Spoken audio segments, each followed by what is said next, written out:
he's a millionaire pretending to be a billionaire with like 1,000 heirs cars parked in his garage. I'm like, oh, that's cool. Like, those are my cars.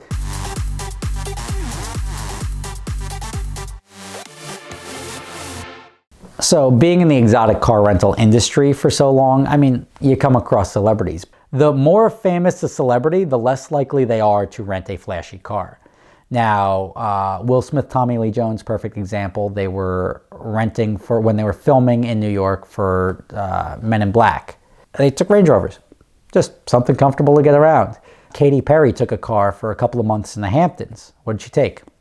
I mean, I'm surprised she took a convertible, but just a BMW M6 convertible. Far from the most expensive stuff we have. We have Rolls Royces, we have Bentley convertibles. But she took an M6 convertible. Completely innocuous car because she's Katy Perry. No matter what happens, she's going to get out of a Jeep Wrangler and she's going to be Katy Perry. So like, you're not doing it for the attention. And driving in the Hamptons, I mean, what do you really need?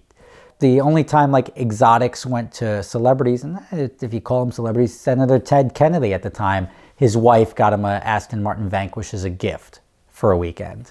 Then Pat Sajak from Wheel of Fortune, he took a Aston Martin DB9. And I remember him calling up and it was like, hey, this is Pat Sajak. And I'm interested in the Aston Martin DB9. I'm like, all right, can I interest you in anything else? Because that car sucks. It's hard to convince people that they don't want to drive an Aston Martin. A lot of people like have this illusion, this James Bond, like a sexy car, like sounds good, looks good, drives good. Doesn't drive well. The brakes suck on it. The transmission is very lurchy. It's just not a very fluid car.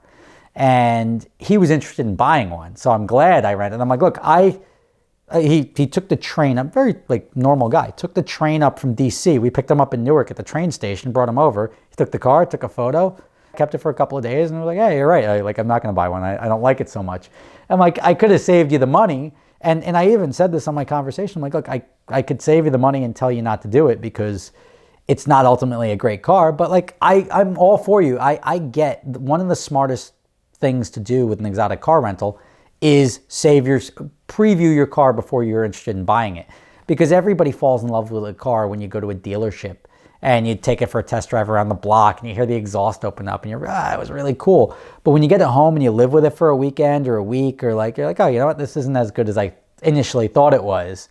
The celebrities that want just to be seen driving around our cars, I'm like, that doesn't get me anywhere because yes, you're famous, but that's going to work for Lamborghini. They see you pull up in my Lamborghini. Lamborghini is going to get the thumbs up, not me. I'm not going to get any mention or any value out of it.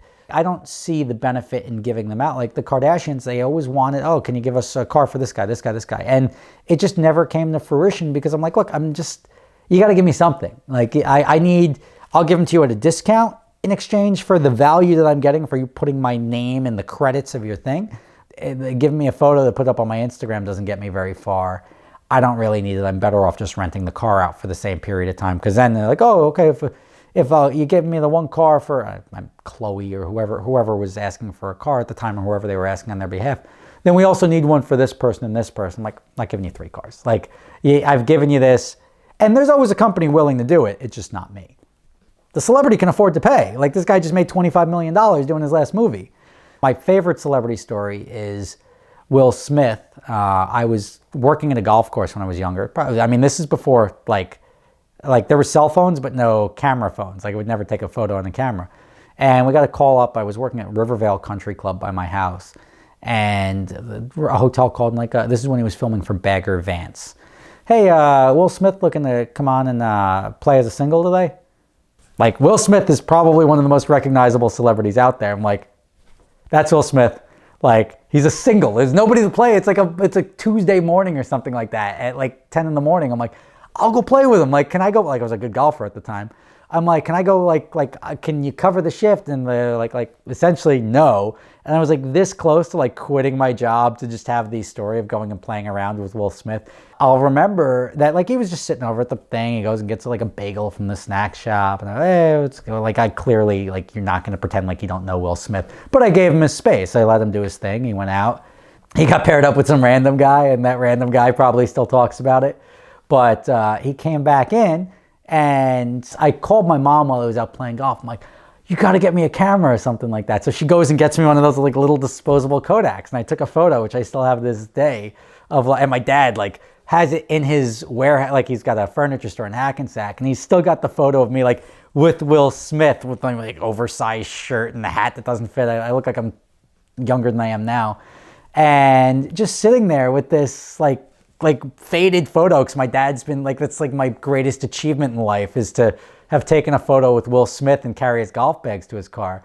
Took the photo, and he like, after I walked the bag to the car, I would have been happy if he just like gave me a high five, or just the photo was cool.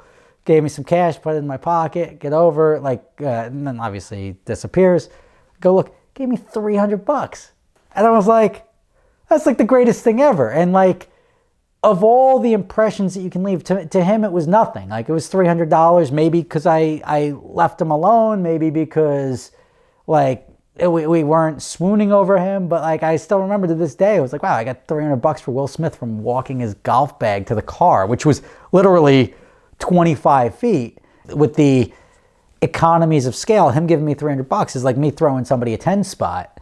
So like I can see it, but the lasting impression that resonates, it reminds me every time a celebrity asks for something for free. I'm like, you don't need it for free, man. You made $40 million last movie. Like, you can afford to pay for your car rental. I'll give you a discount as a courtesy if you have something in exchange, if it's a Twitter post or a Facebook or something like that. But I don't really get as much out of that. It's not like, oh, Will Smith rents from that company, so I'm going to go, or like somebody's agent rents it. Like, it just, the interaction is not so much on an individual level. And a lot of the times when we ask, some of them were like, look, we need you to come down and sign the paper. I'm not signing the papers. Like, he's too important to come down. That's the opposite end of the spectrum. The somebody that's too important to come down. I'm just like, my employees are just there, not to get your autograph, not to do anything. They're just to make sure that everything lines up. If somebody calls up and says, Will Smith wants a car, and we show up and Will Smith's not there, and they just sign Will Smith on the contract, and then the car vanishes for the rest of its life, what are we going to say? Like, that's the part of the rental process that I have to verify the person receiving the car is the person on the rental contract. And usually at that time, we'll get the ID from the person accepting the car. We will then rent the car to them and put the other guy as the additional driver. So like, I don't really need to see the additional driver. As long as I know you are who you are, and you have insurance, and you're paying me, and my funds are secure, and you are a real person taking the car, I'm not just going to leave the car with some handler and say like, hopefully we see it when it comes back.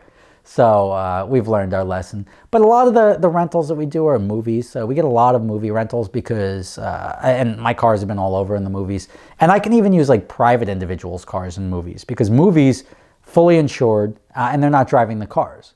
So the cars are just static display. I've had a 1948 Buick that my grandfather gave me, and it actually was rented for the movie Jersey Boys. It was the opening scene, opening car, the very first shot in the movie was my car driving down the street. It's like the only thing I have from that car of it actually moving, because a car from the 1940s is not like driving a car from today. So it was not a very fun drive in the New York area. Ultimately, that was in that movie. I've had my personal cars in billions. They've used my 360, my GT3. They've used a bunch of my cars in billions because it's filmed in the New York area. It's funny, some of them, like, it shows up in like the corner of the shot in the back of like, I'm like, you just spent like $6,000 for that car for 2 days to have it like in the background as somebody else drove by in a Maserati. Like, you could barely tell that car was there because you don't know what's going to make the cut. And I'm like, that's cool. Like, you park my car there for 2 days, I get $6,000, so it makes sense. But other than that, like, it just doesn't really make sense until you think about the enormous budgets they have to produce this stuff.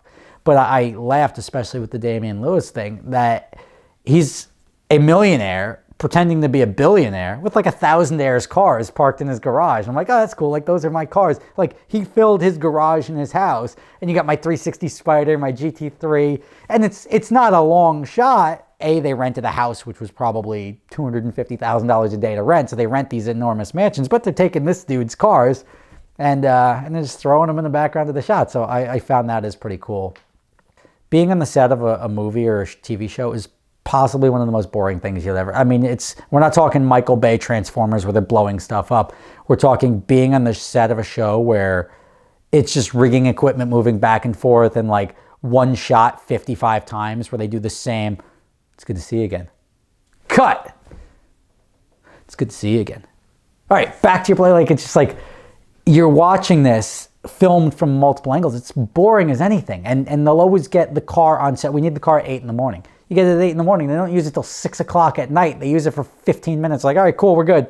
You can go. And it's like, great. I mean, at least they pay well. But being on a movie set, renting cars to movies, it's so matter of fact now. I don't even think about where my car's been or what show it's been on. It may be on that show. Great. Like, hey, is this your car in the show? I'm like, yeah, very possible. Like, I don't care. It could be any red Ferrari. It just happens to be mine because I have a company that rents them out.